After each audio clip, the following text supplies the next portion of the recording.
ಆ ಹುಳ ನೋಡ್ಬಿಟ್ರೆ ನಿಮ್ಗೆ ರಾತ್ರಿ ಅನ್ನ ತಿನ್ನೋಕ್ಕಾಗಲ್ಲ ಸರ್. ಇವಾಗ ಎಷ್ಟೋ ಜನಕ್ಕೆ ಕಾಲಲ್ಲಿ KG ಗಟ್ಟಲೆ ಹುಳ ಇರುತ್ತೆ, ಅರ್ಧ KG ಗಟ್ಟಲೆ, ಇಷ್ಟಿಷ್ಟು ದಪ್ಪ ಹುಳ ಇರುತ್ತೆ. ಆಶ್ರಮ ಮಾಡಿದಿಲ್ಲ, ಯಾರು ಬಿದ್ದವ್ರು ಬಂದು ಕರ್ಕೊಂಡು ಹೋಗ್ತಾರೆ, ನಾನು IPL ಬೆಟ್ಟಿಂಗಲ್ಲಿ ಸೋತ್ಬಿಟ್ಟಿದ್ದೀನಿ, ದಯವಿಟ್ಟು ನೀವು ಸಹಾಯ ಮಾಡಿದ್ರೆ ಇವತ್ತು ಬದುಕೋದು, ಇಲ್ಲ ಬೆಳಗ್ಗೆ ಸತ್ತೈತೀನಿ ಅಂತಾರೆ. ಅವ್ರ ಫಾರ್ಮ್ ಔಟ್ ಸರ್, ನಂಗೆ ಒಂದು ಹುಡುಗಿ ಸರ್ ಮದುವೆ ಮಾಡಿ ಅಂತಾರೆ. ಮನೆ ಕಡೆ ಜಾಗ ಇಲ್ಲ ಅಂದರೆ ಸರ್ ಹೊರಗಡೆ ಬೀದಿಲಿ ಮಲಗೋದಕ್ಕಿಂತ ಏನು ಕಷ್ಟವಾಗಿರಲ್ಲ ಸರ್. ಟೈಮ್ ಊಟ ಕೊಡ್ತೀನಿ ಸರ್, ನೆಲದಲ್ಲಿ ಮಲಗಿದ್ರು ಪರವಾಗಿಲ್ಲ ಸರ್, ಕಷ್ಟ ಇರಲ್ಲ ಸರ್. ಈಗ ಮೇಡಮ್ಮು, ಈಗ ಎಷ್ಟೋ ಕಡೆ ನೀವು ಕೇಳಿರ್ತೀರ, ಸ್ವಂತ ಅತ್ತೆ ಮಾವನೇ ಮನೇಲಿ ನೋಡ್ಕೊಳಕ್ಕಾಗದೆ ಬೀದಿ ಹಾಕಿರೋದು ನೋಡಿರ್ತೀರ. ಒಂದು ಹೆಣ್ಣಾಗಿ ಈ ರೀತಿ ಇಷ್ಟು ಜನರನ್ನ ನೋಡ್ಕೊಳ್ತಾ ಇರೋದು ಹೆಂಗೆ? ಖುಷಿ ಆಗುತ್ತೆ ಸರ್. ಈಗ ಅವ್ರಿಗೆ ನೋಡ್ಕೊಳ್ಳೋ ಯೋಗ್ಯತೆ ಇಲ್ಲ ಅಂದರೂ ಪರವಾಗಿಲ್ಲ, ನನಗೊಂದು ಒಳ್ಳೆ ಯೋಗ ಇದೆ, ಇವನ್ನೆಲ್ಲ ನೋಡ್ಕೋಬೋದು. ಮಕ್ಕಳಿಗೆ ತಂದೆ ತಾಯಿ ಒಬ್ರು ಇರ್ತಾರೆ. ಸೊ ನನಗೆ ತಂದೆ ತಾಯಿ 150 ಜನ ಅವರಲ್ಲ, ಅದಕ್ಕೆ ನನಗೆ ತುಂಬ ಖುಷಿ ಆಗುತ್ತೆ. ಸೊ ಒಬ್ರು ತಂದೆ ತಾಯಿನ ಅಪ್ಪ ಅಮ್ಮ ಅನ್ಬೋದು, ಇಲ್ಲಿ ಯಾರನ್ನೋ ಅಪ್ಪ ಅನ್ಬೇಕು, ಯಾರನ್ನ ಅಮ್ಮ ಅನ್ಬೇಕು, ಅವ್ರು ನನ್ನ ಮಗಳು ಅಂತಾರೋ, ಮಗ ಅಂತಾರೋ, ನನ್ನ ಸೊಸೆ ಅಂತಾರೋ, ಅದೆಲ್ಲ ಕೇಳೋಕ್ಕೆ ಖುಷಿ ಆಗುತ್ತೆ ಸರ್. ಆಗಲೇ ನಾವು ನೋಡಿದ್ವಿ, ನನ್ನ ಮಗಳಿದ್ದಾಳೆ, ನನ್ನ ಜೊತೆಗಿದ್ದಾಳೆ ಅಂತ ಅನ್ನಿಸ್ತಾ ಇದೆ ಅಂತ. ಅಂದರೆ ಈಗ ನಮ್ಮ ಮಕ್ಕಳು ಅಥವಾ ನಮ್ಮ ಹೆತ್ತ ತಂದೆ ತಾಯಿನೋ ಮಕ್ಕಳು ಅನ್ಬೋದು, ಹೌದು. ಬಟ್ ಈ ರೀತಿ ಅನ್ನೋದು ಎಷ್ಟು ಖುಷಿ ಆಗುತ್ತೆ ಅಂತ, ಅದು ಬೇರೆ ಫೀಲೇ ಕೊಡುತ್ತೆ ಸರ್. ಅದನ್ನ ಊಹೆನೂ ಮಾಡ್ಕೊಳಕ್ಕಲ್ಲ, ಹೇಳೋಕ್ಕೂ ಆಗಲ್ಲ, ಅಷ್ಟು ಫೀಲ್ ಕೊಡುತ್ತೆ. ಈಗ ನಮ್ಮ ಮಕ್ಕಳು ಅಮ್ಮ ಅಂದಾಗ ಅಯ್ಯೋ ನಮ್ಮ ಮಕ್ಕಳು ಅನಿಸುತ್ತೆ, ಬೇರೆ ತಾಯಿಯಂದಿರೋ ಮಗಳು ಅಂದಾಗ ಆ ಫೀಲೇ ಬೇರೆ ಕೊಡುತ್ತೆ ಸರ್. ನಾವು ಮಾಡ್ತಿರೋ ಕೆಲಸಕ್ಕೆ ಅದೊಂಥರ ಖುಷಿ ಸರ್. ನಾವು ಇದನ್ನು ಹೇಳ್ಕೊಬೇಕು ಏನೋ ಗೊತ್ತಿಲ್ಲ, ವಯಸ್ಸಾಗಿರ್ತದೆ ಸರ್. ತುಂಬ ಜನ ನನಗಿಂತ ದೊಡ್ಡವ್ರು ಇರ್ತಾರೆ, ಮೊಮ್ಮಕ್ಕಳು ಇರ್ತದೆ ಅವ್ರಿಗೆಲ್ಲ. ಅವ್ರು ಬಂದು ನಮ್ಮನ್ನು ಮಾತಾಡ್ಸೋ ರೀತಿ ಕೇಳ್ಬಿಟ್ರೆ ನೀವು ಲೈಫ್ ಸಾರ್ಥಕ ಅನ್ಸ್ಬಿಡುತ್ತೆ. ನಾನು ಆಗಲೇ ನೋಡಿದೆ, ಕೈ ಮುಗಿತಾ ಇರೋದು, ಕೈ ಮುಗಿತಾರೆ, ಕಾಲಿಗೆ ಬೀಳ್ತಾ ಬೆಳಕ್ಕೆ ಬರ್ತಾರೆ. ಬಟ್ ಅವಾಗ ಏನು ಅನಿಸುತ್ತೆ ಗೊತ್ತಾ, ನಾವು ಏನು ಮಾಡಿದ್ದೀವಿ, ಜನ ನಮ್ಗೆ ಇಷ್ಟು ರೆಸ್ಪೆಕ್ಟ್ ಕೊಡ್ತಿದ್ದಾರೆ, ಇಷ್ಟು ಪ್ರೀತಿಸ್ತಾ ಇದ್ದಾರೆ. ಈ ಪ್ರೀತಿ ನಾವಿನ್ನೂ ಕೆಲಸ ಮಾಡ್ಬೇಕಲ್ಲ. ಅವರನ್ನ ಸಾಲ ಕೊಟ್ಬಿಟ್ರು ಸರ್ ಪ್ರೀತಿನ, ಆ ಪ್ರೀತಿಗೆ ನಾವು ಕೆಲಸ ಮಾಡಿಲ್ಲ ಅಂದರೆ ಹೆಂಗೆ ಸರ್? ಇವತ್ತು ಕರ್ನಾಟಕದಲ್ಲಿ ನಿಜವಾಗ್ಲೂ ಹೆಮ್ಮೆ ಪಡೋ ಕೆಲಸ ಆಗ್ತಾಯಿದೆ, ಅದು ನಮಗೆ ಗೊತ್ತಿದೆ. ಒಂದಷ್ಟು ಜನಕ್ಕೆ ಅದು ಅರ್ಥನೂ ಆಗಿದೆ, ಇನ್ನೊಂದಷ್ಟು ಜನ ಮಾತಾಡ್ತಾರೆ, ಅದಕ್ಕೆ ನಾನೇನು ಮಾತಾಡೋಕ್ಕೆ ರೆಡಿ ಇಲ್ಲ ಸರ್. ಓಕೆ, ಅದ್ರ ಬಗ್ಗೆ ಹೇಳ್ತೀನಿ. ಅದಕ್ಕೆ ಮುಂಚೆ ಈಗ ಗ್ಯಾಂಗ್ರೀನ್ ಅಂದರೆ ಕೆಲವೊಂದು ಆಗಿದಾವೆ ಅಂತ ಕೇಳ್ಪಟ್ಟೆ, ಅದು ಹುಳುಗಳನ್ನೆಲ್ಲ ನೀವೇ ತೆಗಿತೀರಾ ಅಂತ? ಹೌದು. ಅದು ಅಂದರೆ ಈ ಕೆಲವೊಬ್ರು ಅಸಹ್ಯ ಪಡ್ಕೊಳ್ಳೋದುಂಟು, ನಿಮಗೆ ಯಾವ ಥರ ಸರ್? ಆ ಸತ್ಯ. ಇವಾಗ ಇನ್ನೊಂದೇನೆಂದರೆ ನಮ್ಮ ದೇಹಕ್ಕೆ ಹುಳ ಬೀಳುತ್ತೆ ಸರ್. ನಾವು ಸತ್ತ ಮೇಲೆ ಹುಳ ಬೀಳಲೇಬೇಕು ಸರ್, ಬಿದ್ದೇ ಬೀಳುತ್ತೆ ಸರ್ 100%. ಬದುಕಿದ್ದಾಗಲೇ ಹುಳ ಬೀಳ್ತಾ ಇದೆ ಅಂದರೆ ಅದು ಅವನು ಪಾಪಕ್ಕೆ ಗುರಿಯಾಗಿದ್ದಾನೋ ಅಥವಾ ಶಾಪಕ್ಕೆ ಗುರಿಯಾಗಿದ್ದಾನೋ ನನಗೆ ಗೊತ್ತಿಲ್ಲ ಸರ್. ಬಟ್ ಒಂದು ಸತ್ಯ ನಾನು ಹೇಳ್ತೀನಿ ಸರ್, ನಾವು ಮಾಡಿದ ಪಾಪಕ್ಕೆ ನಾವಿಲ್ಲೇ ಶಿಕ್ಷೆ ಅನುಭವಿಸ್ಬೇಕು. ಅದು ನಾನಾಗಿರಲಿ, ನನ್ನ ವೈಫ್ ಆಗಿರಲಿ, ನೀವಾಗಿರಲಿ, ಯಾರು ಬೇಕಾರಾಗಿರಲಿ. ಕೆಲವರೆಲ್ಲ ತುಂಬ ಅನಾರೋಗ್ಯದಿಂದ ಬಳಲ್ತಿರ್ತಾರೆ, ಕಾಲು ಗ್ಯಾಂಗ್ರೀನ್ ಆಗಿರುತ್ತೆ, ಏನೇನೋ ಸಮಸ್ಯೆ, ಹುಳ ಬಿದ್ದುಬಿಟ್ಟಿರುತ್ತೆ.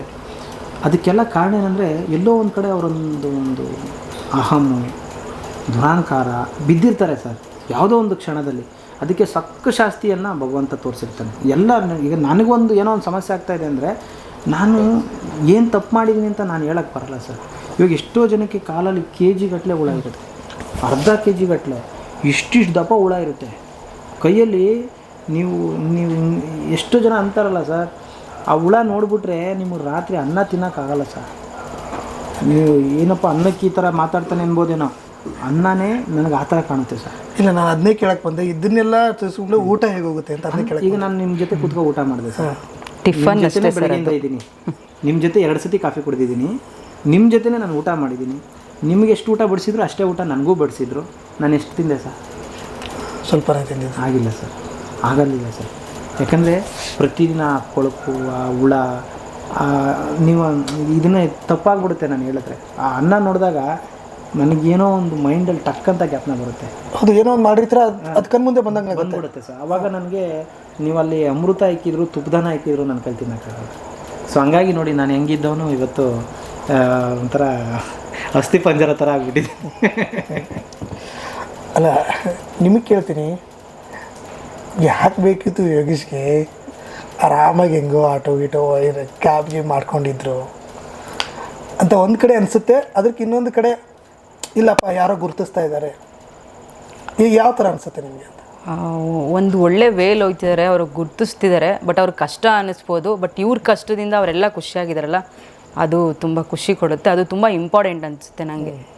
ಮನುಷ್ಯರಾಗಿ ಇವ್ರು ಮಾಡಿ ಡ್ರೈವಿಂಗ್ ಕೆಲಸ ಮಾಡಿದ್ರು, ಹಬ್ಬ ಅಂದರೆ ಏನೋ ಒಂದು ಸ್ವಲ್ಪ ದುಡಿಬೋದಿತ್ತು, ಮಕ್ಕಳನ್ನ ಸ್ವಲ್ಪ ಚೆನ್ನಾಗಿ ನೋಡ್ಕೋಬೋದಿತ್ತು, ನಾನು ಚೆನ್ನಾಗಿ ನೋಡ್ಕೋಬೋದಿತ್ತು. ಬಟ್ ಈ ಥರ ಹೆಸರಾಗಿರಲಿ, ಇವರಿಂದ 150 ಜನ ಅಥವಾ 200-300 ಜನ ಇವರಿಂದ ನೋಡ್ಕೊತಿದ್ದಾರೋ ಆ ಫೀಲ್ ಕೊಡ್ತಿರ್ಲಿಲ್ಲ. ನಾವು ಚೆನ್ನಾಗಿರ್ತೀವಿ, ನಮ್ಮ ಮಕ್ಕಳು ಚೆನ್ನಾಗಿರ್ತೀವಿ, ಮನುಷ್ಯರಾಗಿ ಹುಟ್ಟಿಗೆ ಸತ್ತೋಗ್ಬಿಡ್ತಿದ್ದೋ. ಸೊ ಈಗ ಮನುಷ್ಯರಾಗಿ ಹುಟ್ಟಿರೋದಕ್ಕೆ ಅವ್ರೊಂದು ಒಳ್ಳೆ ಕೆಲಸ ಮಾಡ್ತಿರಲ್ಲ, ಅದಕ್ಕೊಂದು ಖುಷಿ ಕೊಡುತ್ತೆ ಸರ್ ನನಗೆ. ಈಗ ಯೋಗೀಶ್ ಅವ್ರನ್ನ ಇಡೀ ಕರ್ನಾಟಕ ಜನ ನೋಡ್ತಾ ಇದ್ದಾರೆ, ಬಟ್ ನೀವು ಅವರ ಮಡದಿಯಾಗಿ ನೀವು ನೋಡೋ ರೀತಿನೇ ಬೇರೆ ಇರುತ್ತೆ. ಹೌದು ಸರ್.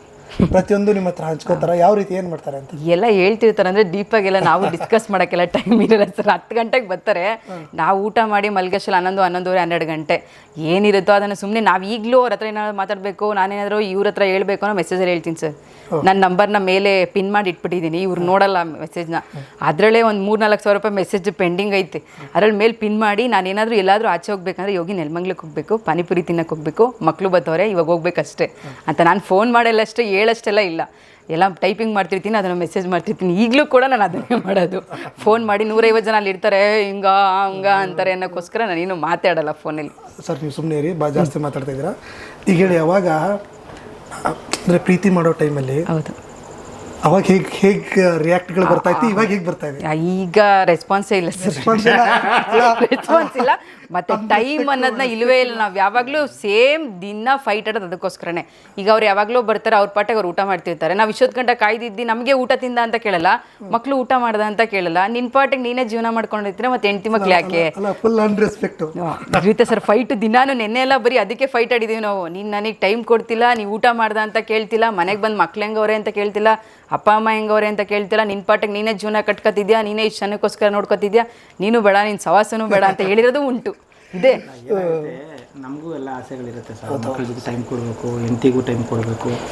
ಏನಾಗುತ್ತೆ, ಒಂದು ಚೂರು ವ್ಯತ್ಯಾಸ ಆಗಿಬಿಟ್ರೆ ಎಲ್ಲಿ ನಾವು ದೋಣಿ ಮೇಲೆ ಪ್ರಯಾಣ ಮಾಡ್ತಾಯಿದ್ದೀವಿ ಸರ್. ಏನಂತಾರೆ, ದೋಣಿ ಮೇಲೆ ಪ್ರಯಾಣ ಮಾಡ್ತಿರೋದ್ರಿಂದ ನಮಗೆ 1000 ಸಮಸ್ಯೆಗಳು ಸರ್. ಇದು ಅದನ್ನು ನಿಮಗೆ ಯಾವುದೇ ಇಷ್ಟು ದೊಡ್ಡದಾಗಿ ಇವಾಗ ಕಟ್ತಾ ಇದ್ದೀರಾ, ಒಂದು ಸ್ವಲ್ಪ ಎಲ್ಲಿ ಬಿರುಕ್ಬಿಡುತ್ತೋ, ಎಲ್ಲಿ ನಾವು ಎಲ್ಲೋ ಒಂದು ಕಡೆ ನೋಡಪ್ಪ, ನಮ್ಮ ಕೆಲಸದ ಬಗ್ಗೆ ಜವಾಬ್ದಾರಿ ಎಲ್ಲಿ ಕಮ್ಮಿ ಆಗಿಬಿಡುತ್ತೋ. ಈಗ ನೋಡಿ, ನನ್ನ ಫ್ಯಾಮಿಲಿ, ಹೆಂಡತಿ, ಮಕ್ಕಳು, ಬಾ ಟ್ರಿಪ್ ಹೋಗೋಣ, ಅಲ್ಲೆಲ್ಲ 1-2 ದಿನ ಇದು ಬರೋಣ ಅಂದಾಗ ಇಲ್ಲಿದು 1000 ಕೆಲಸಗಳು ನಿಂತೋಗುತ್ತೆ. 1000 ಜನ ನಮ್ಮ ಬಗ್ಗೆ ನೋಡಿ, ಇಲ್ಲಿ ಬರ್ತೀವಿ, ಯೋಗೇಶ್ ಸಿಕ್ಕಲಿಲ್ಲ, ಅವ್ರು ಯಾರೋ ಹುಡುಗರು ಇತ್ತು, ಅವ್ರು ನಮ್ಮನ್ನು ಸರಿಯಾಗಿ ಇರೋದೇ ಇಲ್ಲ. ಈಗ ಆ ಥರದ್ದೆಲ್ಲ ನಮ್ಗೆ ಬರ್ತಾ ಇರುತ್ತೆ ಸಮಸ್ಯೆ. ಆಮೇಲೆ ಎಷ್ಟೋ ಜನ ಫೋನ್ ಮಾಡಿ, ಏನಯ್ಯ ಆಶ್ರಮ ಮಾಡಿದಿಲ್ಲ, ಯಾರೋ ಬಿದ್ದವ್ರು ಬಂದು ಕರ್ಕೊಂಡೋಗಿ, ಈ ಥರ ಬರ್ತಾ ತುಂಬ ಇದೆ ಸರ್. ಅಣ್ಣ ಜಾಗ ಇಲ್ಲ ಅಂದರೆ ಮತ್ತೇನಕ್ಕೆ ಮಾಡಿದ್ಯಾ ಆಶ್ರಮ? ನಿನ್ಗೆ ಯಾವನು ಹೇಳ್ದೆ ಮಾಡೋಕ್ಕೆ? ಮತ್ತೆ ಇನ್ಯಾಕೆ ಫೇಸ್ಬುಕ್ಕಲ್ಲಿ ಆಗ್ತೀಯಾ, ಯೂಟ್ಯೂಬಲ್ಲಿ ಆಗ್ತೀಯಾ, ಇನ್ಸ್ಟಾಗ್ರಾಮಲ್ಲಿ ಆಗ್ತೀಯಾ, ಬಿಲ್ಡಪ್ ತುಂಬ ಇದೆ ಆ ಥರ ಬರ್ತಾನೆ ಇರುತ್ತೆ. ನಮ್ಗೆ ವಾಯ್ಸ್ ರೆಕಾರ್ಡು ಕಳಿಸ್ತಾರೆ ಸುಮಾರು ಜನ, ಬರ್ತಾ ಇರ್ತವೆ ಅವೆಲ್ಲ ಎವ್ರಿ ಡೇ. ನಾನು ಲಾಸ್ಟ್ ಟೈಮ್ ಒಂದು ಇಂಟರ್ವ್ಯೂಲ್ಲಿ ಅದ್ರ ಬಗ್ಗೆನೇ ಹೇಳಿದ್ದೆ. ನಾನು ಅದನ್ನು ಹೇಳ್ಕೊಳಕ್ಕಾಗದೇ ಇರೋಷ್ಟು ಬರ್ತಾ ಇರ್ತವೆ. ಈ ಒಂದು ಸಮಾಜ ಸೇವೆಯಲ್ಲಿ ಇದ್ದಾಗಿಂದ ಸಾವಿರಾರು ಜನ ಪ್ರಾಬ್ಲಮ್ ಹೇಳ್ಕೊಂಡು ಫೋನ್ ಮಾಡ್ತಾರೆ. ನಾನು IPL ಬೆಟ್ಟಿಂಗಲ್ಲಿ ಸೋತ್ಬಿಟ್ಟಿದ್ದೀನಿ, ದಯವಿಟ್ಟು ನೀವು ಸಹಾಯ ಮಾಡಿದ್ರೆ ಇವತ್ತು ಬದುಕೋದು, ಇಲ್ಲ ಬೆಳಗ್ಗೆ ಸತ್ತೋಯ್ತೀನಿ ಅಂತಾರೆ. ಆ ಥರ ಬರುತ್ತೆ, ಸಹಾಯ ಮಾಡುವಂತನೂ ಬರುತ್ತೆ. ಸಹಾಯ ಮಾಡಿ ಸರ್, ನಾನು ಬೆಳಗ್ಗೆ ನೀವು ಕೊಟ್ಟರೆ ಬದುಕೋದಿಲ್ಲ, ಸತ್ತೋಯ್ತೀನಿ ಅಂತಾರೆ. ನಾನೇನ್ರಿ ಮಾಡಲಿ, ನಿಮ್ಮನ್ನು IPL ಬೆಟ್ಟಿಂಗ್ ಆಡೋದಿದ್ನ ನಾನು ಹಿಂಗೂ ಅಂತಾರೆ. ಇನ್ನು ಕೆಲವರು ಅವ್ರ ಮನೆ ಪರಿಸ್ಥಿತಿಗಳು, ನನ್ನ ಗಂಡ ಓಡೋದ ಅಂತಾರೆ, ಹೆಂಡತಿ ಓಡೋದು, ಲವರ್ ಕೈ ಕೊಟ್ಟ, ಆಮೇಲೆ 50 ವರ್ಷ 70 ವರ್ಷ ಆಗಿರುತ್ತೆ, ಹೆಂಡತಿ ತೀರೋಗಿರ್ತಾರೆ ಪಾಪ ಅವ್ರಿಗೆ. ಅವ್ರು ಫೋನ್ ಮಾಡ್ಬಿಟ್ಟು, ಸರ್ ನಂಗೆ ಒಂದು ಹುಡುಗಿ ಸರ್ ಮದುವೆ ಮಾಡಿ ಅಂತಾರೆ. ಸೋಷಿಯಲ್ ಮೀಡಿಯಾದಲ್ಲಿ ನನ್ನ ನಂಬರ್ ಅಷ್ಟು ವೈರಲ್ ಆಗಿದೆ, ನಾನು ಅದಕ್ಕೆ ನೀವು ನಂಬಲ್ಲ ಸರ್, ಫೋನಿಗೆ ಸಿಗೋಲ್ಲ ನಾನು. ಅದನ್ನ ಎಷ್ಟೋ ಜನ, ಅಯ್ಯೋ ದುರಂಕಾರಪ್ಪ ಫೋನ್ ಎತ್ತಲ್ಲ ಅಂತಾರೆ. ನಾನು ಫೋನಿಗೆ ಸಿಗೋಲ್ಲ ಸರ್, ನನಗೆ ಆಗಲ್ಲ ಸರ್. ನಾನು ಸಿಕ್ಬಿಟ್ರೆ ಅರ್ಧ ಗಂಟೆ ನನಗೆ ಅವ್ರ ಸ್ಟೋರಿ ಕೇಳೋ ಗಂಟೆ ಬಿಡಲ್ಲ ಸರ್. ಫೋನ್ ಬಂದು ಆಮೇಲೆ ಅವ್ರ ಸ್ಟೋರಿ ಹೇಳಿ ಬೇಜಾರಿಲ್ಲ ಸರ್, ಬೇಡ್ದಿರೋದೆಲ್ಲ. ಮತ್ತೀಗ ನೋಡಿ ಫೋನ್ ಮಾಡಿಬಿಟ್ಟು, ಅಣ್ಣ ಚೆನ್ನಾಗಿ ಮಾಡ್ತಾಯಿದ್ದೀರಾ, ಒಳ್ಳೆ ಕೆಲಸ, ಸಮಾಧಾನ ಆಗಿ, ಹೆಂಗೆ ಶುರು ಮಾಡಿದ್ರಿ ಅವ್ರು ಹೇಳ್ತಾರಾ, ಎಲ್ಲ ಶುರು ಹಿಂಗೆ ಮಾಡಿದೆ ಸರ್ ಅಂತ. ಫೋನ್ ಕಟ್ ಮಾಡಿ ಇನ್ನೊಂದು ಫೋನ್ ಬರುತ್ತೆ, ಎತ್ತದ ಹಣ ಹೇಳಿ, ನಿಮ್ಮ ಅಭಿಮಾನಿ ಚೆನ್ನಾಗಿದ್ದೀನಿ, ಓಕೆ ಸರ್, ಹೆಂಗೆ ಶುರು ಮಾಡಿದ್ರಿ ಸರ್, ಅವ್ರಿಗೂ ಹೇಳ್ಬೇಕು ಮತ್ತೆ ಸ್ಟೋರಿ. ಏನಾಗುತ್ತೆ, ಇದು ಸ್ವಲ್ಪ ನನಗೆ ಕಷ್ಟ ಆಗುತ್ತೆ ಸರ್, ನನಗೆ ಟೈಮ್ ಇರಲ್ಲ. ಹಂಗಾಗಿ ಒಂದಷ್ಟು ಜನಕ್ಕೆ ಸ್ಪಂದಿಸೋಕೆ ನನ್ನ ಕೈಲಿ ಆಗ್ತಿಲ್ಲ. ಹಂಗಾಗಿ ಎಲ್ಲ ಮೇಡಮೇ ಫೋನ್ ಸವಾಸಕ್ಕೆ ನಾನಿಲ್ಲ ಸರ್. 3% ಅದೇ ಸರ್. ಇವಾಗ ಹೇಳಿದ್ರಲ್ವಾ, ಹುಡುಗಿ ಕೊಡಿ, ನನಗೆ ಸಹಾಯ ಬೇಕು, ಇದೇನೋ ಮಾಡ್ತಿದ್ದೀವಿ ಅಥವಾ ಬೆಟ್ಟಿಂಗ್ ಕಟ್ಟಿದ್ದೀವಿ, ಸೋತೋಗ್ಬಿಟ್ಟಿದ್ದೀವಿ, ಲಕ್ಷಾಂತರ ರೂಪಾಯಿ ಸಾಲ ಮಾಡ್ಕೊಬಿಟ್ಟಿದ್ದೀವಿ, ನೀವು ಕೊಡಲೇಬೇಕು, ಸಹಾಯ ಮಾಡಲೇಬೇಕು ಅನ್ನೋರು 3% ಬರೀ ಅದೇ ಕಾಲ್ಸ್ ಬರೋದು. ಇನ್ನು 1% ಅಷ್ಟೇ ಸರ್ ಸಹಾಯ ಮಾಡ್ತೀವಿ ಅನ್ನೋರು ಕಾಲ್ ಮಾಡೋದು. ಇನ್ನೆಲ್ಲ 100 ಫೋನ್ ಬಂದೈತೆ ಅಂದರೆ 100 ಆಶ್ರಮಕ್ಕೆ ಡೊನೇಟ್ ಮಾಡೋರು ಯಾರೂ ಇರಲ್ಲ. ಅದರಲ್ಲಿ 80% ನಾವು ಅವರಿಗೆ ಅವ್ರದ್ದು ಏನೋ ಕಷ್ಟ ಇರುತ್ತೆ, ಇವ್ರ ಹತ್ರ ಮಾತಾಡ್ಕೊಂಡು ಹೇಳ್ಬೇಕು, ಇವ್ರ ಹತ್ರ ಮಾತಾಡಲೇಬೇಕು ಅನ್ನೋರು ತುಂಬ ಜನ ಇರ್ತಾರೆ. ಆಮೇಲೆ ತುಂಬ ಜನ ಅಪ್ರಿಷಿಯೇಟ್ ಮಾಡೋಕ್ಕೂ ಮಾಡಿದ್ದಾರೆ, ದಾನ ಮಾಡೋಕ್ಕೂ ಮಾಡ್ತಾರೆ. ನಾವು ಫೋನ್ ಎತ್ತದೇ ಇದ್ರೂ ತಪ್ಪಾಗುತ್ತೆ, ಫೋನ್ ಎತ್ತಿದ್ರೂ ಪ್ರಾಬ್ಲಮ್ ಆಗುತ್ತೆ. ಫೋನ್ ಎತ್ತಿದ್ರೆ ಏನೇನೋ ಕೇಳ್ತಾರೆ, ಏನೇನೋ ಮಾತಾಡ್ತಾರೆ. ರಾತ್ರಿ 1 ಗಂಟೆಲಿ ಫೋನ್ ಮಾಡ್ತಾರೆ, ಏನೇನೋ ಮಾತಾಡ್ತಾರೆ, ಹುಚ್ಚುಚ್ಚರ ಥರ. ಅಲ್ಲೆಲ್ಲೋ ಬಿದ್ದವನೇ, ಇಲ್ಲೆಲ್ಲೋ. ನನಗೆ ಇಷ್ಟ ಸರ್, ಕರ್ಕೊಬನ್ನಿ, ನೀವು ಸಮಾಜದಲ್ಲಿ ಒಂದು ಗುರುತಿಸ್ಕೊಳ್ಳಿ, ಸಹಾಯ ಮಾಡಿ. ಯಾರೋ ಅನಾಥನ ಫೋನ್ ಮಾಡಬೇಡಿ, ಲೋಕಲ್ ಸ್ಟೇಷನ್ಗೆ ಕರ್ಕೊಂಡೋಗಿ ಒಂದು ಲೆಟ್ರ್ ಮಾಡಿಸಿ, ಕರ್ಕೊಬನ್ನಿ. ಇಲ್ಲಿ ಕರ್ಕೊಳ್ತೀರಾ? ಹಾಂ ಕರ್ಕೋತೀನಿ, ಯಾರಾದರೂ ನನಗೇನು. ನಾನಿರೋದು ಸಮಾಜ ಸೇವೆಗೆ, ಸಾರ್ವಜನಿಕರ ಸೇವೆಗೆ. ನೀವು ಅರ್ಧ ರಾತ್ರಿ ಕರ್ಕೊಬನ್ನಿ, ಯೋಗೇಶ್ ನಿಮ್ಮ ಗೇಟ್ ಹತ್ರ ನಿಂತಿದ್ದೀನಿ ಯೋಗೇಶ್ ಬನ್ನಿ ಆಚೆ ಅಂದರೆ ಬರ್ತೀನಿ. ಮತ್ತು ಇವಾಗ ನಿಮ್ಮ ಹತ್ರ ಜಾಗ ಇಲ್ವಲ್ಲ? ಇರಲಿ ಸರ್, ಮನ್ಸಲ್ಲಿ ಜಾಗ ಇದೆಯಲ್ಲ. ಮನೆ ಕಣಕ್ಕೆ ಜಾಗ ಇಲ್ಲ ಅಂದ್ರೇನು ಸರ್? ಹೊರಗಡೆ ಬೀದಿಲಿ ಮಲಗೋದಕ್ಕಿಂತ ಏನು ಕಷ್ಟವಾಗಿರಲ್ಲ ಸರ್. ಟೈಮ್ ಊಟ ಕೊಡ್ತೀನಿ ಸರ್. ನೆಲದಲ್ಲಿ ಮಲಗಿದ್ರೂ ಪರವಾಗಿಲ್ಲ ಸರ್, ಕಷ್ಟ ಇರಲ್ಲ ಸರ್. ಇವತ್ತು 150 ಜನಕ್ಕೆ ಇಲ್ಲಿ ಜಾಗ ಸಾಲ್ತಿಲ್ಲ ಅಂತ ತಾನೇ ಅಲ್ಲಿ ಆಶ್ರಮ ಶುರು ಮಾಡಿರೋದು. ಸಾವಿರಾರು ಜನಕ್ಕಾಗುತ್ತೆ.